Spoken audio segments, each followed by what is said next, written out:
Hello guys, তোমরা সবাই জানো আমি একজন ফুড প্রেমী মানুষ। আর আমি রিসেন্ট সিমলা কুলু মানালি বেড়াতে গিয়েছিলাম, আর সেখানে গিয়েও একটি ফুড ব্লগিং করেছিলাম ছোট্ট করে। এখানে গিয়েও আমরা কুলু মানালি হাইওয়ে ঠিক মিডিলে একটি ছোট রেস্টুরেন্টে ভিজিট করেছিলাম।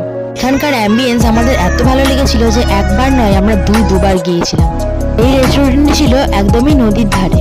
এরকম একটি সুন্দর পরিবেশে খাবার খেতে এবং আড্ডা মারতে কার না ভালো লাগবে। আর আমরা গিয়ে প্রথমেই অর্ডার করেছিলাম ট্রেন্ডিং ট্রাউট ফিশ তন্দুর। এছাড়াও ছিল বাটার নান, মাটন রেজালা এবং চিকেন বিরিয়ানির মতো বিভিন্ন রকম আইটেম। সঙ্গে ছিল রায়তা ও স্যালাড। প্রথমে আমি বাটার নান দিয়ে মাটন রেজালা টেস্ট করেছিলাম।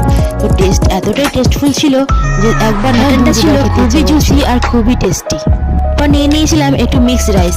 ওটাও আমি মটন রেজালার সাথে টেস্ট করে দেখেছিলাম। টেস্টটাও এখনো মুখে লেগে আছে, জাস্ট ওয়াও। রাইসটাও ছিল খুবই ঝরঝরে। পরে একটু শিখে দেখেছিলাম রায়তা, এটাও ছিল খুবই টেস্টফুল। আর নিয়েছিলাম চিকেন কাবাব। চিকেনটা ছিল একদমই তুলতুলে, খুবই নরম।